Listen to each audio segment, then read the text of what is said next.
Through a Scottish Prism, the programme that is unapologetically pro-Scottish independence and anti-Westminster rule. Everything we say here is viewed through a Scottish Prism.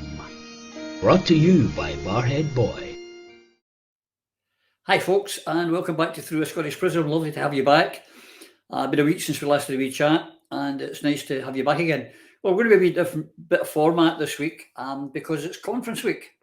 And so there'll be some certain things happening and maybe some quick interviews over the conference time. So by the time you're watching this, conference has been and gone, and I'll be in Scotland as well, and we'll be at the conference. And I hope I'll have seen and greeted many of you. I'm going to be joined tonight by some new guests to Through a Scottish Prism.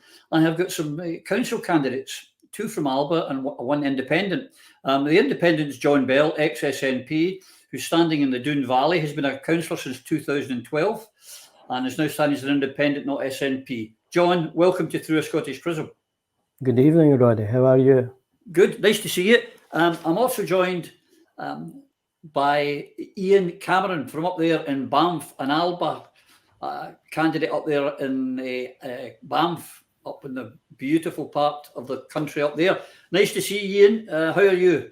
Not too bad. Nice to be back on. It's been a while. It has indeed. Too long. Yeah. Nice to have you back. And we have actually got Ewan McGlynn from who's standing in the Leith for the Alba Party, who's having a couple of wee technical difficulties. So hopefully Ewan will be joining us fairly shortly. So guys, as I say, welcome back and welcome. It's nice to have you here. This council election coming up. Of course, John, you're an old hat at this. You've been a councillor since 2012. I have indeed. I have already done 2 terms. Now, well, of course, both terms were SNP, but now going independent. See how we got on this time. Big day of the day. I lodged my candidate nomination papers earlier on, and organised all my leaflet printing, and then I'll blitz my ward all through April. In my leaflets. Well, I'm sure with you. Well, it helps when you're a sitting councillor and you have a sort of, I suppose, a core vote. Are you confident that they'll come with you?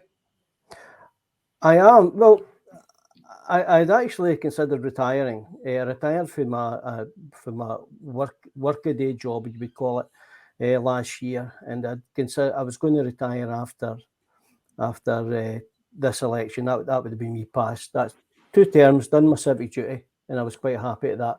However, because certain things that have been going on with the SNP, I am not happy. I'm not going to let them elect an SNP councillor without a fight. And that's why I'm doing it again. That's why I'm going in as an independent. We got a new, during my tenure, I've overseen and I've been involved in multiple upgradings of primary schools in my ward.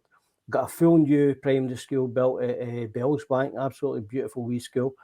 But now we're going to go for a academy campus, 18.5 million quid it's going to cost. It's at Dunmellington, Doon Academy campus.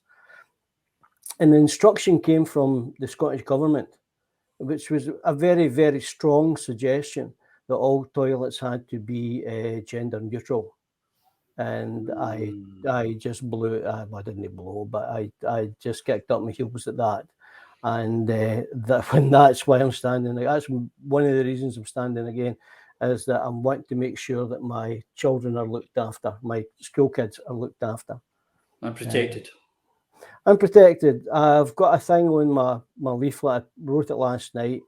And it was actually to answer why, because I know I will get questions why you know with the SNP anymore, and it's written on the leaflet. And if you like, I'll read it out to you. It's very, very short. Please, this is your platform. That's why you guys are here. Well, no, what I wrote was, and what will be printed in the front of my leaflet is, many of you knew me as your SNP councillor. You might be wondering why I'm standing at this election as an independent. Well, it's because 1, I believe a woman to be an adult human female. 2, I believe women and girls deserve the right to safe single-sex spaces. And 3, I believe there should be separate toilets for girls and boys in schools.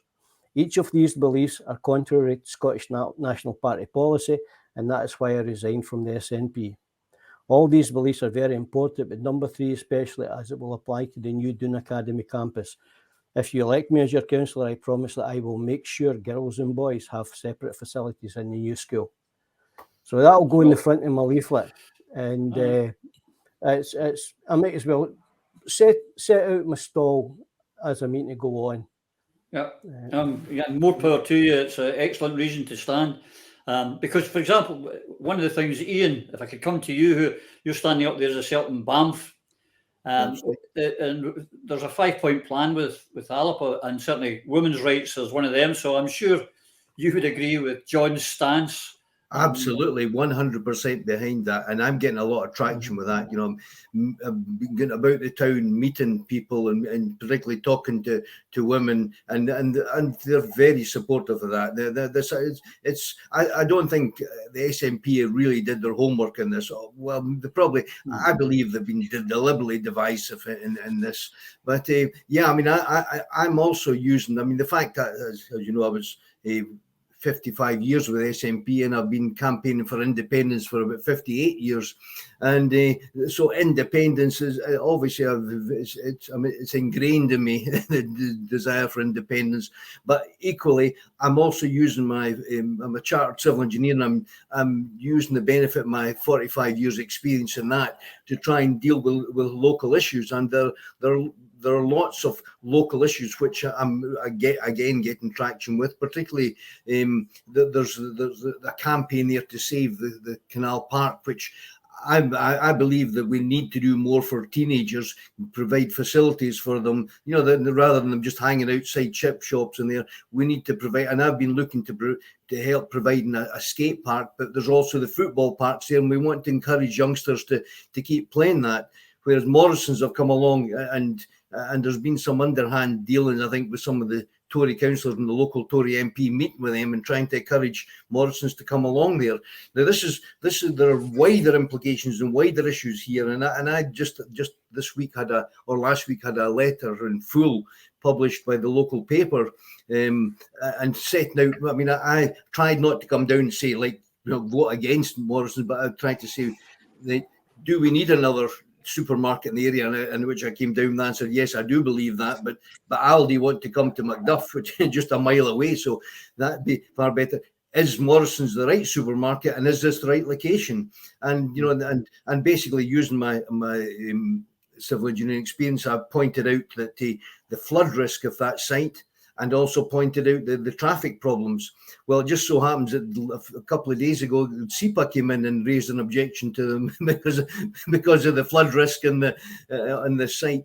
But there are wider implications. As I've been doing a lot more research into how, and it becomes more of a national issue as well. I think you remember at the National Council, Roddy, I raised the issue of mentioned about how I would like to see in place a transport strategy for Scotland. You know, I believe this present Scottish government, they've showed no imagination, no innovation, no inspiration, and no competence. And they should have been pushing the boundaries all along. They should have been pushing the boundaries of devolution, never mind letting them erode away and come towards us. They should have been looking at so many of these issues that you were mentioning there, Roddy, all tie into the one overall transport strategy. Now, one of the things in particular which ties into what I'm saying in Banff is if you look at a supermarket like Morrison's, or look at Tesco or any of these other big supermarkets, they've all adopted what is known as, and because they've had economic experts writing papers for them and extolling the benefits of centralised distribution systems. Now, that centralised distribution system, yeah, it's a benefit to the supermarkets, it's not a benefit to the community. Everybody should have a right, and for the best benefit from food, or produce should go from the producer to the market to the consumer in short a time as possible and as short a distance. But what you're finding, and I actually went into another Morrison supermarket today and took some photos and checking things out, and also talked to people, and it bears out what I believed is that, you know, an area, well, of course, Ayrshire is the same, but we've got so many an area like Aberdeenshire, the amount of potatoes and things that are grown, well, they're taken from there, taken down to a central depot in England, and then repackaged with a Union Jack, and then brought up to the stores here. Now, how green is that? But when do you ever hear the Greens talking about that? I mean, we've got far too many lorries, big juggernauts on the road. And I think, as I'd mentioned before, I would like to see transport hubs more local, located, and with smaller lorries just doing shorter distance, distributing to local communities.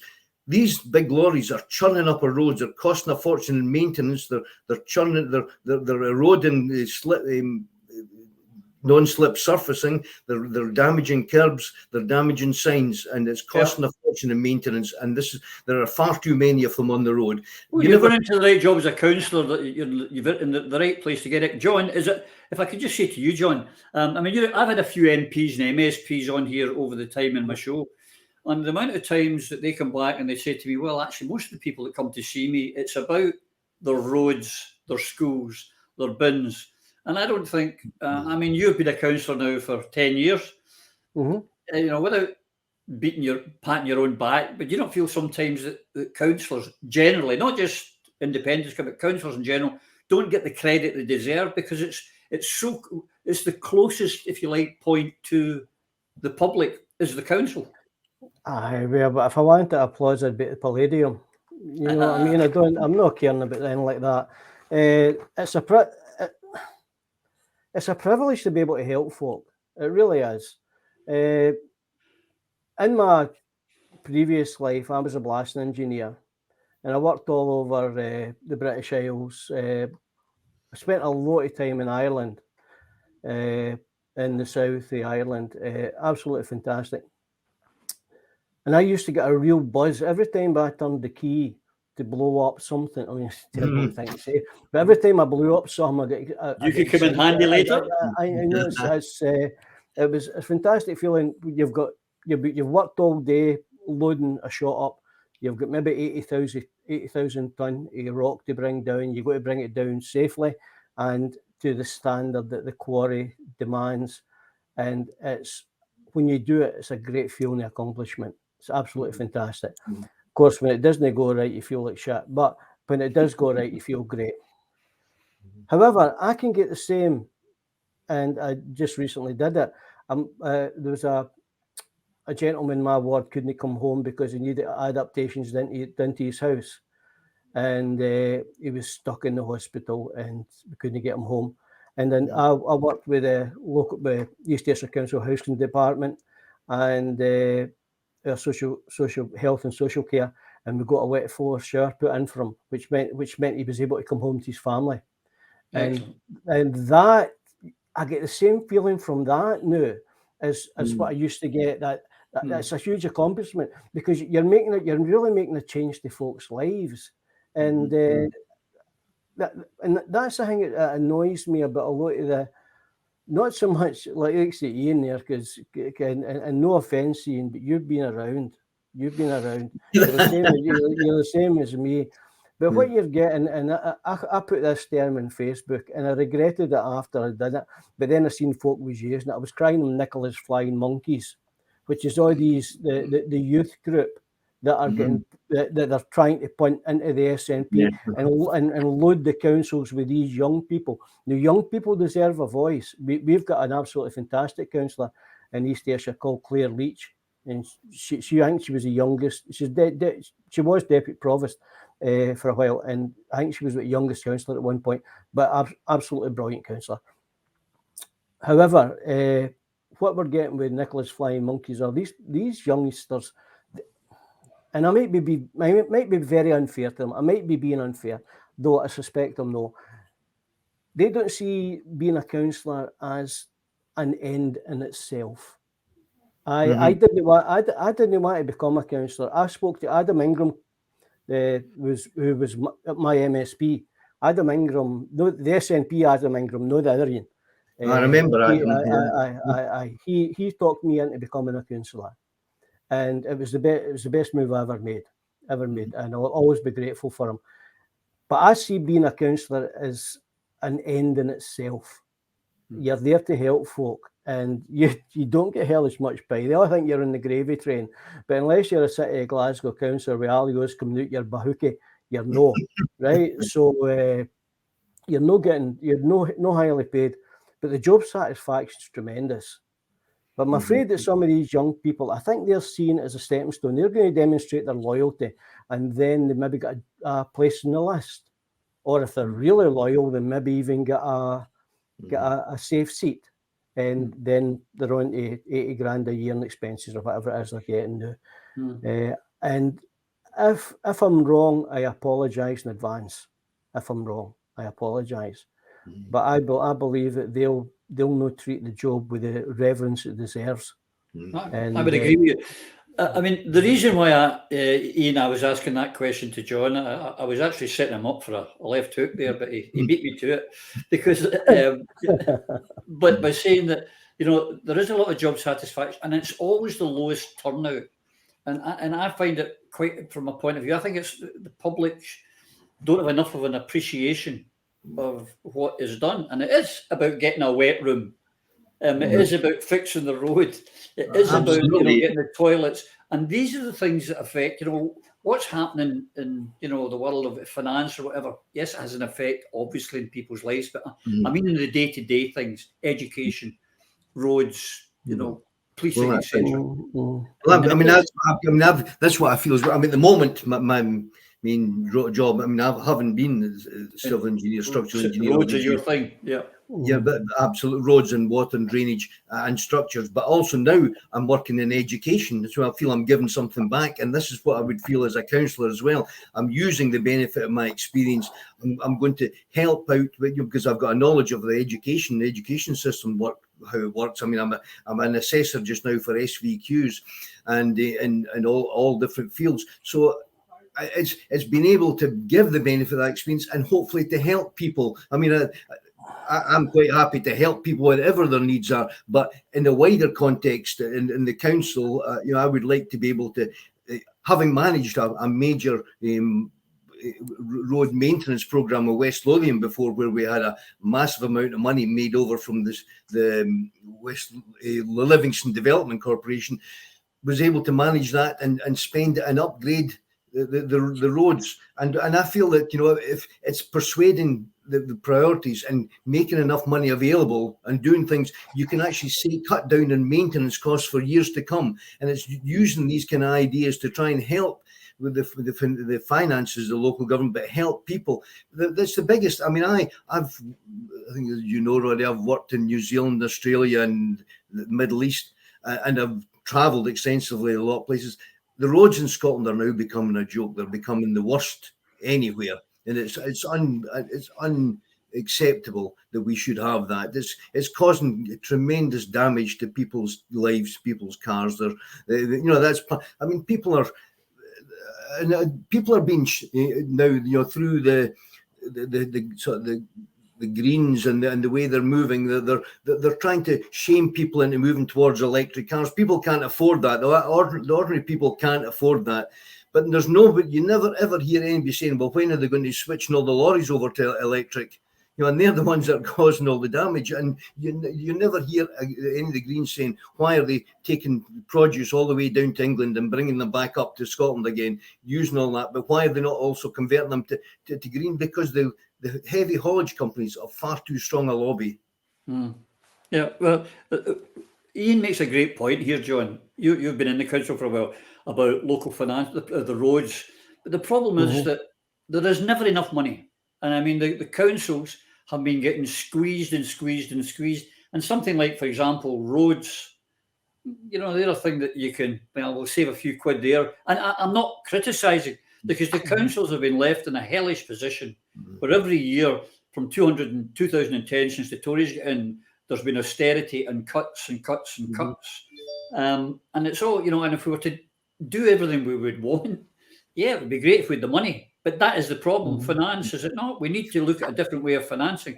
Yes. Well, certainly, as you'll know, 80% of the finance comes from Scottish government. It comes central government. We don't have enough money. Councils don't have enough money. My council's cut to the bone People are, when they retire or they leave, they're not replaced, and the rest of the staff have got to carry the weight.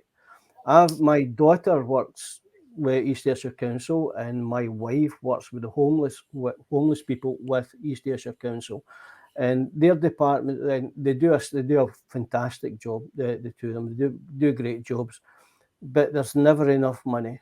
We could always do with more money. We need more money. Sure. And a better way of put it this way, if somebody can come up with a better way of financing than what we've got, then I'll certainly give them a fair hearing, because we need we need to do something about finance. We certainly do.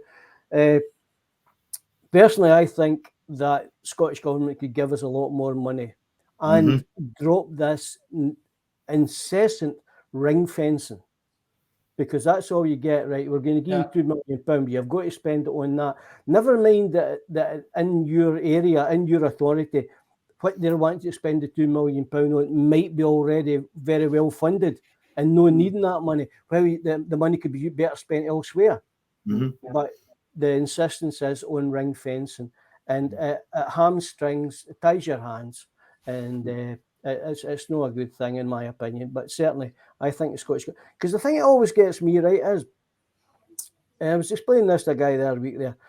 When you're coming up to a budget, council budget, your officers are working all night. They're working through all hours setting a budget, right? Because you've got a fixed amount of money, and you've got to try and make everything work within that budget. So they do that, and then 3 weeks before you're going to announce the budget, you have a meeting with the officers, and they say, this is what we're going to do. We're going to need to cut this. We're going to need to raise the council tax. We're going to need to raise the rents. But if we do that and we do this, we can make things balance, and we're okay. We're okay with this. It's because you've always got to keep a wee drop in reserve. So we can do that. We can do that.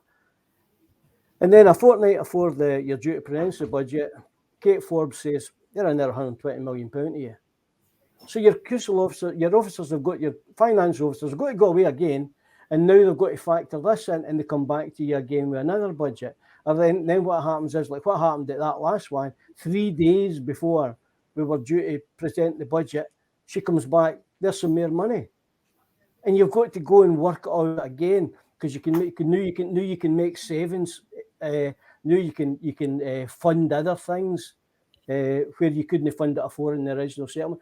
If they would just be honest and upfront with you and tell you what you're getting, that's what you're getting, work on it. Instead of this giving you wee bits for headlines, you know. And the other thing, oh my God, you've got me started. The other thing that really bugs me. That's why you're here, John. We want to hear. Is when they say, oh, we've no money. But then they fund £9 million for some spurious healthcare scheme. Right? But they've no money. And then they fund £7 million for something else. And then they fund I was going to swear there. Oh, but fuck it. Then they fund £3 million to give to the media, to the unionist media. Yeah. You give me £3 million. You give me £3 million and I'll put it into the Wains. Well, I've heard that they're coming back this time for $9 million. The unionist media. That's what I hear. I don't know whether they're going to get it or not, but I hear they're looking for $9 million. You know, silence is expensive. Well, fair enough. As I say, they haven't reporters or that. They've got to like everybody else. They've got a job to do. But I was with a company. You don't get the enemy money. You don't fund somebody that their reason for living is to slag you constantly. But then again, she's funded them with £3 million, and the slagging stopped and it tailed off. So it's money well spent from her point of view. Yeah, but the other thing I could say is, I mean, for example, this week, Iain, for Women Scotland just won a court case against the Scottish Government where the costs are astronomical. We've had the Rangers case where the Crown Office made a mess, and it's something like, was it £25 million? Yeah, it's gone. Then there's the case, of course, the judicial review with Alec, where there was £1.5 million plus their costs, another £3 million. And court cases, the court case against Mark Hurst, there's going to be a huge. That's money that could be going to you and John, you to fix roads, John to fix his school. Meanwhile, they're doing all these wasting this money. Yeah. It's quite frustrating. Well, that's what I mentioned earlier, Roddy. That's what I meant is I find that they're incompetent. There's an incompetent government. There's no imagination, but they're paying money out needlessly. They're wasting money. Look at like the money they've been accused of spending on Prestwick Airport and and without any benefit to that, and the money has been wasted on the ferries and making a proper transport policy, looking ahead and trying to develop a transport policy which will bring massive savings overall. That money could be, the money they're throwing away could be going to the councils. It would make the people in the council areas much happier. It would mean that councillors can also ensure that the money is spent in the areas where it's going to make the most difference. They've got a bit of leeway. As I said, okay, there are people, everybody's got their own priorities, but as I say, if you can suddenly get a windfall and get a lot of money, you can spend this saying something like the roads, upgrade them, and it saves you money for years to come and maintenance. And indeed, instead of giving it to people because you've wrongly taken them to court or wrongly arrested them, or you're trying to stop women's rights. But the other one, John, when you're talking about money that's just wasted, I mean, we've got this on our first conference when she was the leader, Nicola Sturgeon, they announced the 2 ferries for the Fergus Marine Yards down in the Clyde. Mm-hmm. We're now hearing this week that they didn't actually research, they didn't do a cost analysis, they didn't look at anything, they just did it because I can announce today, like just what she did, I can announce today a non-for-profit energy company, and nothing happens. God knows how much money was wasted, looking at that, then not doing anything about it. Prestwick Airport, as Iain's alluded to, they bought an airport and they didn't look at the costings of it or how they could make it profitable. There is inefficiency. We can't just blame Westminster every time. No. We've got to put the blame where it's I'm actually on the flight path. My house sits below the flight path to Prestwick Airport, and I don't know how it's financed. I honestly don't. I'm a local councillor. I'm not on anything to do with Prestwick Airport. Though there are council groups involved, there are councillors involved, and again, Prestwick's not in my local authority. It's South Ayrshire, not East Ayrshire.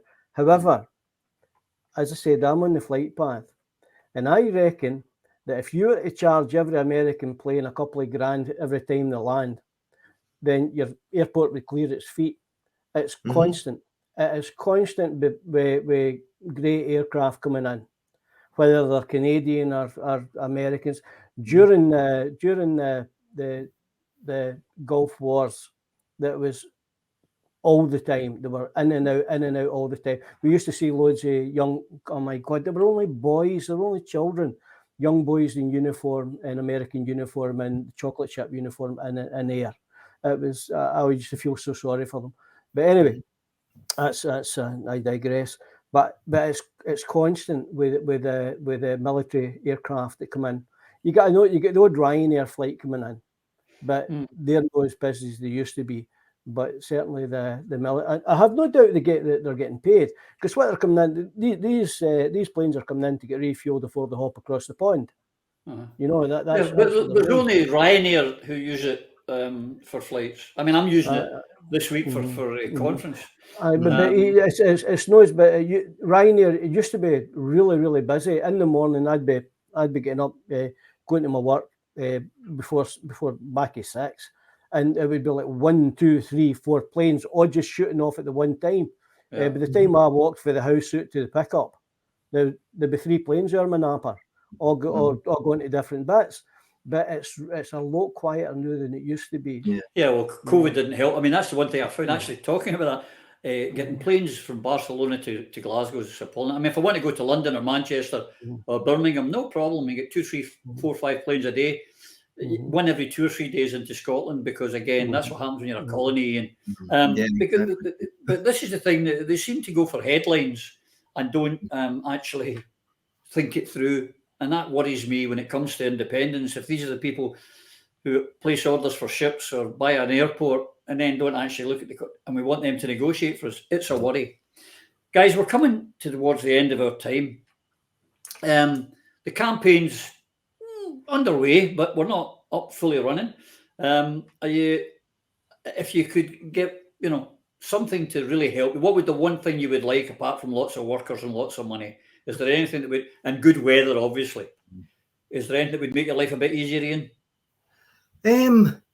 Well, more face to face with the people, and I think that, okay, I've been plodding the streets myself, haven't had the help yet, and I've been putting out my leaflet, which I showed you a copy of, and also the women's leaflet, and I'm going around with that. But it's been more productive when I've been meeting people. Now, a week on Saturday, well, we're having the Aberdeenshire candidate launch, and I think Alec.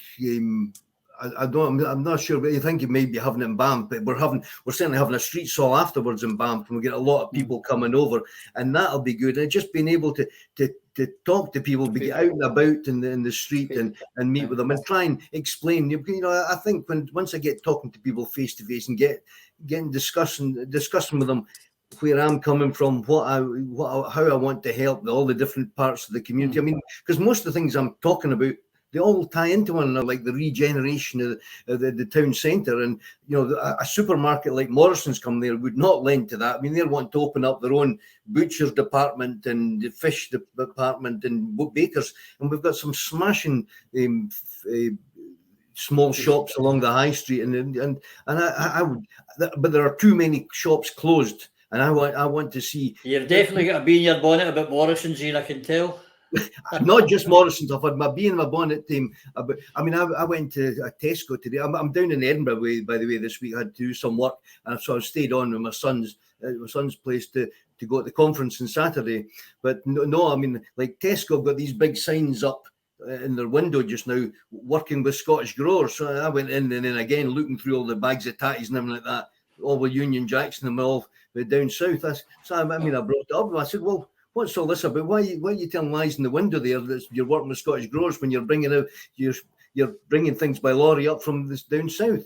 And you know, the other thing about what I've got about Morrison's, because they're advertising that they're working for the nation or helping the nation. What nation are they talking about? Because they've got 6 distribution plants, every one of them in England. There's not a single distribution plant in Scotland. You know, so. You know, I believe they've been recently taken over by an American hedge fund. So, well, that's right, yeah. No, that's good. Before we're just about to go here, John, for you as an independent, it must be, you know, you don't have, you know, fortunately, Iain's going to have some party people behind them, and Alex Salmon, which is not bad to have in your corner when you're in your local area. It's a hard struggle for you on your own. Are you going to get enough people to help you think? That's one of the reasons I was able to go ahead. Was I've had offers from loads of folk. Actually, there must be about 8 people who have actually said that as soon as the leaflets come, I've just to give them a ring, and they'll come out and leaflet with me. So it's leaflets is no bad. That'll not be a problem. I'm just hoping that folk that I've worked for the past 10 years, I've done enough for them to trust me and give me they give me their vote, and it'll be fine. I think we'll be grand at that. Excellent. Well, folks, if you're in the Doon Valley or you're in Banff or anywhere, if you can help your local guys who are supporting independence, want to support you and women's rights and your kids at school, and see about your roads, and don't forget Morrison's, you've got to see about Morrison's as well, anything. If you feel strongly about that, then help these guys to help you. That's what it takes. John's got 8 workers. I'm sure he wouldn't knock you back if he got another 4 or 5. He would be delighted.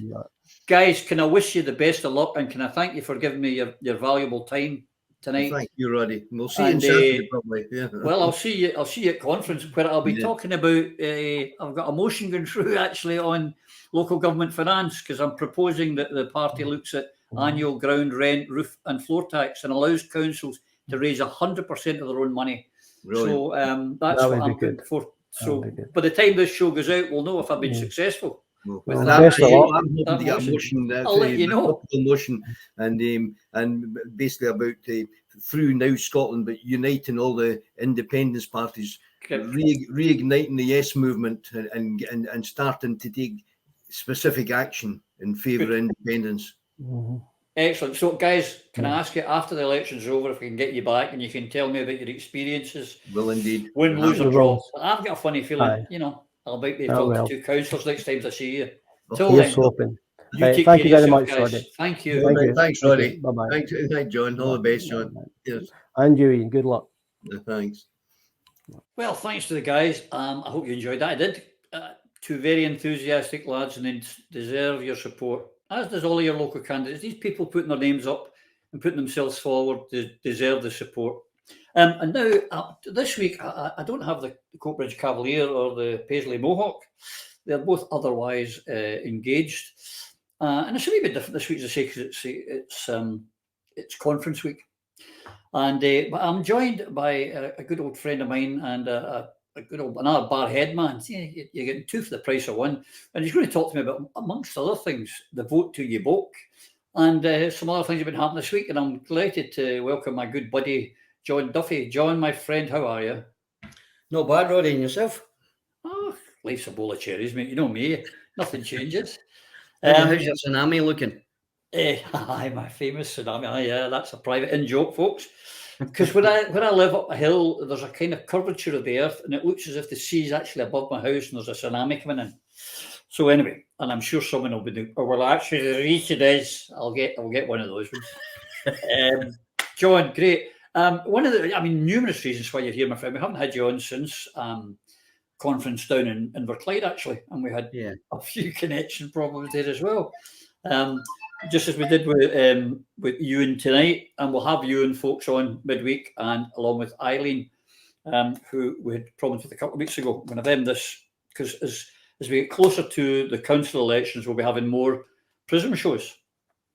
Some of you might think that's good, some of you might not, but we are. But one of the things, John, that you've sort of taken an interest in, before I do it, someone pulled me up. Was that an SNP pen you had? I went, yes, it is. And I've got hundreds of these. Do you know why I've got hundreds of these or dozens of these, John? Do you know why? Yeah, well, you see, we had my good lady lots of these for the street stalls. You know? Yeah, Mrs. Duffy supplied me with them. John, one of your interests, shall we say, is elections, and you were the first man. I've mentioned this on some of my shows before. You were the first one that put me on about Holyrood and saying, we really could do. This is long before ISP or Alba or anything. Yeah. In fact, we were still in the SNP at the time. And absolutely. We should start out. I think we started off at a Barhead Independence Party, and we moved out to a West of Scotland Independence Party for the whole region because you love numbers. You'd worked out in front of us. The whole thing about that was back in the day was Stuart Maxwell, actually. And at the time, I thought it was a wee bit strange that Stuart was standing on the constituency, but not on the list. And then you start to look at the reasons for that, and then it became apparent that he had very little chance. If he didn't get elected, he had very little chance of winning a seat on the list because of how strong SNP were. So at that point, I'm thinking, well, if he can't get the votes, maybe we should stick somebody else in to get the votes. Exactly. And that's kind of where it came from, And you and I had many a chat of that over several beers and gin and tonics, which are always on hand. Just one or two. They were there, yeah. Some wonderful. And the hours used to fly in. The other one that you've been on is this council now. Vote to your book. Now, there's two schools of thought in this, John. And one of them is that you list all the candidates, your least, your favourite at the top, right down to your least favourite. Yeah. My view, and I believe yours too, I'm not sure you tell me, is that you vote till you book. So from my point of view, when I was voting in this particular election coming up, I would be Alba, ISP. I'm feeling a wee gurgling. I'm beginning to book. I would be struggling after that, unless there's an independent candidate I liked, or an independence, or a particular independence, someone standing for an independence party that I liked. But I'd be boking. I could never vote for a unionist, because I would worry that at some stage, by some fluke, because if we get flukes like 2011, I could end up voting a Tory, and that I could never live with. I would have to talk myself, John. Yeah, well, you got to start for the premise that if you've got a list of 12, candidates on your paper, and you can list all of them, there would be no reason to list all of them if at some stage it couldn't have an impact. So I agree with you. My whole take on this is that You vote until you vote. You don't vote until you vote and then carry on voting. You know, that's not what it is. It's you vote until you vote and you stop there. And I'm of exactly the same opinion. I think that you vote, you start with your favourite, you vote down through your indie parties, and then you get to a stage where it's like, nah, I can't do this, and I'm not going to be responsible for that guy being elected, so he's just not going on my ballot, you know.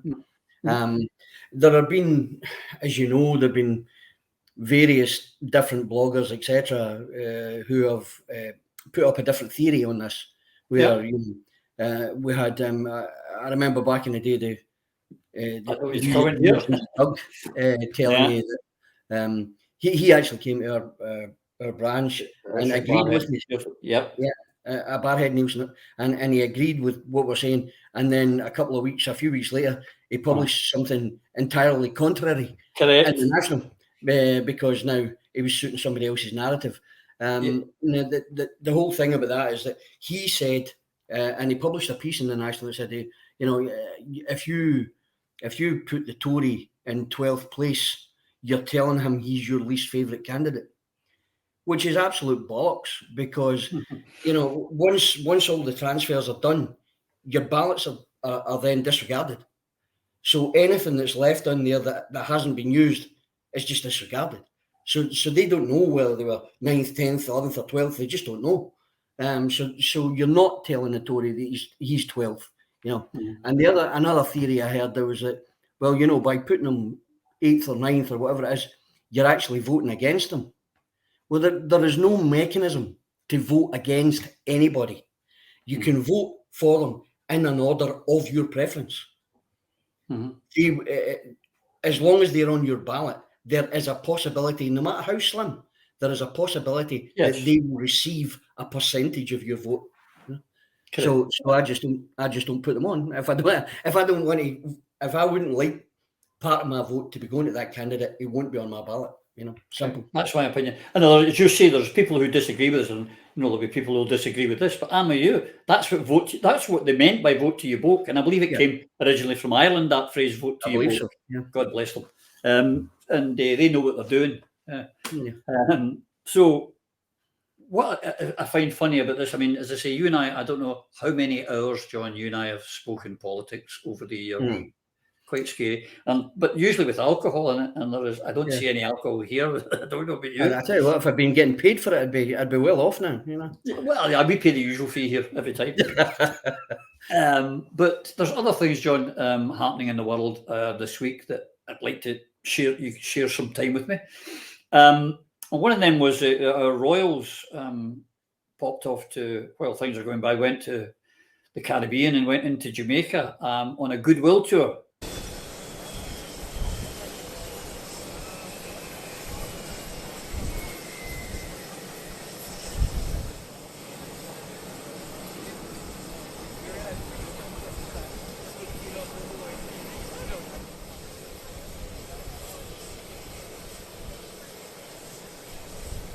Prince William, I hope you feel ashamed in some sense.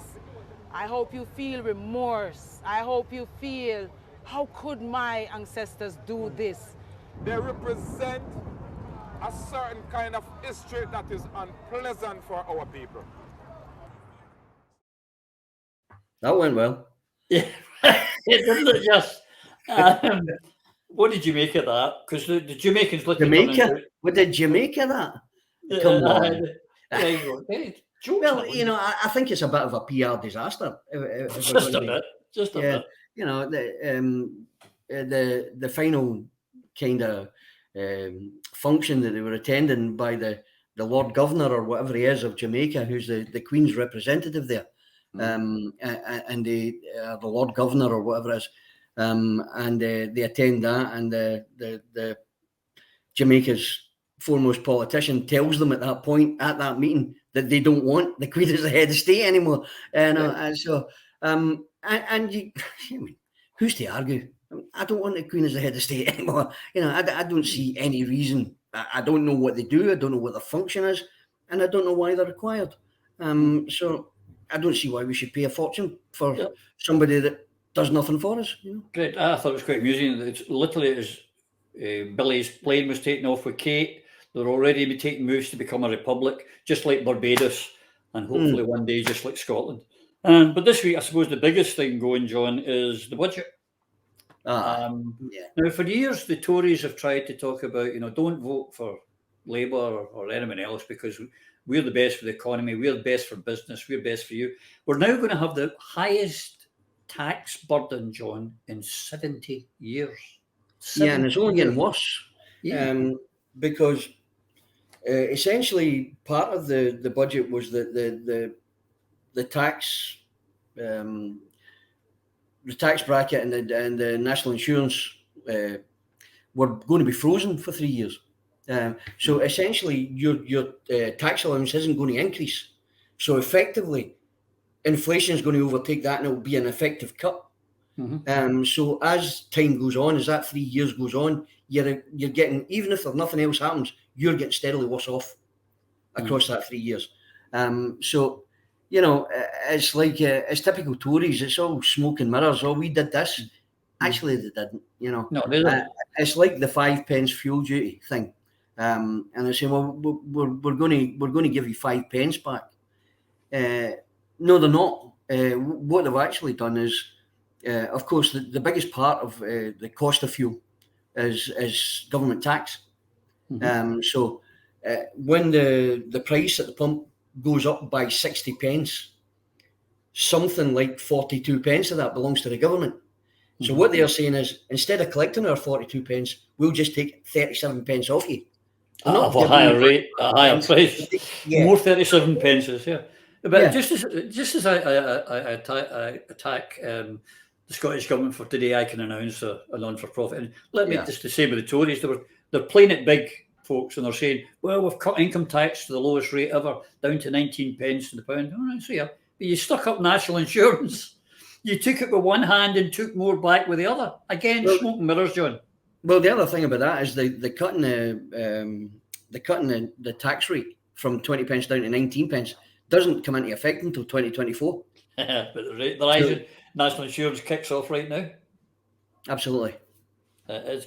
And the other one on oil and fuel, John, that was got to do this coming financial year is estimated that Shell and BP between them will declare profits, not turnover, will declare profits of £40 billion between them. Or was it 400 billion? I can't remember. I think it's 40 billion.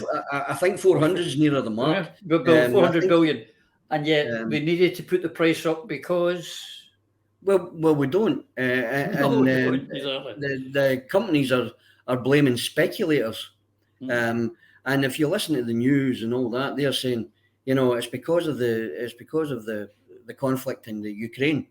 But actually, the markets are supposed to be a case of supply and demand. You let the market set its own balance and all that sort of stuff. There is no shortage of demand. There's no shortage of supply of oil. The Russians are still supplying oil. They're still supplying gas. Even in the UK are saying, we're going to phase it out. But that'll be next year or the year after before it's phased out. So we don't have a problem with supply. Now, it's pure greed. It's as simple as that. It's pure greed. And the government and other governments are doing, some of them are not doing very much, but some of them are doing a lot more than our lot are. France is a good example. We of course, well, when I say we, I mean the UK, buy electricity from France. And EDF have had their price increases in France capped at 4%.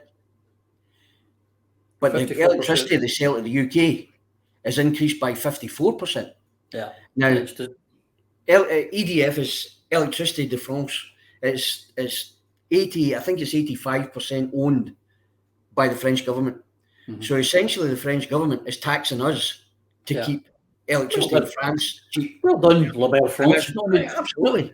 No, not only did you pump them at rugby last weekend, which was great, lads, as our oldest and best ally, France, you're also taking money off them. But the terrible thing about it was this is going to drive another 10 million, not 10, another 10 million people into poverty, John.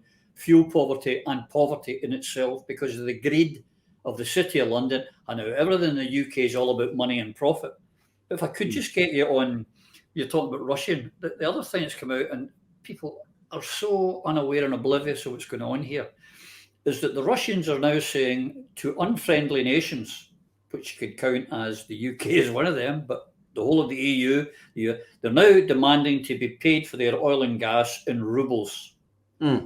This will affect the dollar and the trading dollar. China are doing the same. They want paid in RMB, and India have agreed to do it. And Biden's shouting at the Indians because they're buying and going to pay in rupee and in rubles. China's going to buy in rubles. Iran are going to ask for their money in rubles and the yuan. The dollar is going to take a beating. The 1% drop in a rise in American interest rates, and they're into a global. We're into a global recession. Yeah, sanctions work two ways, John. Well, absolutely, and again, you'll have heard this phrase before, but you can call me a cynic if you like. But my opinion is that if there wasn't the threat to the petrodollar, then we wouldn't have invaded Iraq and Libya and other Middle East countries, because my understanding is that they were looking at moving away from the petrodollar, and the damage that would do to the American economy. I mean, it could just flatten the American economy if everybody moved away from petrodollar. So, in order to prevent that, there's some stories, created, and all of a sudden, Iraq have got weapons of mass destruction that we need to go and remove. But whether it's right, wrong, or indifferent, it's as I say, you can call me a cynic. But there's a meeting in Brussels today of NATO, and apparently the word coming out of that is they're going to have a strongly condemnation of China because of Ukraine, because they're supplying Ukraine, supplying the Russians with ammunition and other supplies and trading with Russia and helping them. It's okay, it seems. I mean, Germany and Sweden sent 5,000 anti-tank missiles or something to Ukraine today to help the Ukrainians. And that's okay. But because the Chinese, they have to be condemned for helping the other side. The hypocrisy is what really, over and above everything else, the hypocrisy in this is ridiculous, John. Well, absolutely. First of all, you've got to say that at the end of the day, I'm not backing anything that China is doing or Russia are doing for that matter. But you're absolutely right. The hypocrisy is everything in the West that comes down to pounds and pence. Yeah. And I can guarantee you that if the West was supplying Russia with missiles and tanks, and it would be perfectly fine. It's only because China are making the money on it. That's where the problem is. In all these wars, it's always the big military industrial complex that makes the money, and anything that gets away of the American version of that has got to be seen as bad. So that creates the bogeyman, and then the narrative, all the newspapers and the MSM tell you that Russia is entirely wrong and Ukraine is entirely correct, and usually in any kind of conflict, whether it be a domestic, there's his story, her story, and the truth is usually somewhere in the middle. Yeah. And it's no different here. What they've been happening, these sanctions, and they're talking about, we're doing this, and they're showing you they're taking yachts and everything, but they're not telling you about the Russians are now demanding payment in rubles and the effect that's going to have, because it's coming back over the net. And the Chinese and the Russians for many years now, at least a decade, have been buying up gold. Which posted gold's now up at $2,000 an ounce. And when Gordon Brown sold our gold reserves, it was a free bob in a balloon. And they're putting that into their currency. They're fighting back to make sure they're never caught out again with sanctions. Well, absolutely, and that's allowing them to bypass the worst of the effects. You won't hear that in the Western media. The sanctions are biting, and I dare say they are. I dare say they are to an extent. but Russia are able to override it because of the amount of gold reserves that they have. Yep. They're using that to bypass the Western sanctions. And if you're in Russia's position, that's what you're going to do. It seems like a reasonable thing for them to do. You might not like it, but if I'm in charge of that country, I've got to try and see what I can do to make it survive. But Russia, just like the UK or the US, it's actually not going to be Putin and his guys that feel any pain. No. It's going to be the ordinary Russians, the people like you and I, who are, just Russian guys and families. They're the ones that are going to feel the pain. Same as the Americans, they're not going to feel it. It's going to be the ordinary people and the ordinary people of the UK. It's why it comes back down to when you're talking about wars and all that sort of stuff, and you say, "Oh, that's a good guy. That's a good guy." The only good guys are the civilians. Yes, everybody else, has something to answer for. The civilians just get caught in the middle. They're the good guys, and it shouldn't matter what language they speak, because again, the hypocrisy is phenomenal on this. You never hear anybody mentioning Yemen. Never. No. Or Palestine, or what's going on in the West Bank, Gaza, and all that. Yeah. You don't hear a thing about that because they were good guys. That's a good guy war. Aye. They're being bombed by good guy bombs is what's happening. Correct. Aye. And the civilians that die, it's just collateral damage, but it's a war crime when it's done by the others. Anyway, unfortunate. We're coming to the end of our time, my friend. Although we'll make up for it later in the weekend, where I'm fairly sure. With alcohol, though. With alcohol. And I thank you for being here, my friend. And pleasure. Next time I see you, will be at Hampden. Indeed, Saturday, and then you'll be giving us the ones that made you famous on Saturday night, will you? Oh, absolutely. Some of your greatest hits, yeah. All the same old jokes as well. I've got them. All of them. Yeah. John, thank you for your time and your insight. It's much appreciated.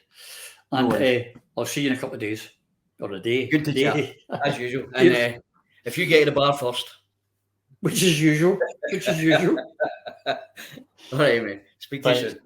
And to you folks, I hope you've enjoyed this as much as I've enjoyed talking to John and Iain and the other John. We had two Johns on today. I hope you've enjoyed it as much as I have.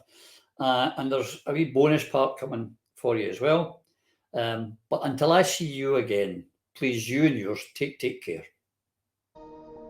Through a Scottish Prism, the programme that is unapologetically pro-Scottish independence and anti-Westminster rule. Everything we say here is viewed through a Scottish prism.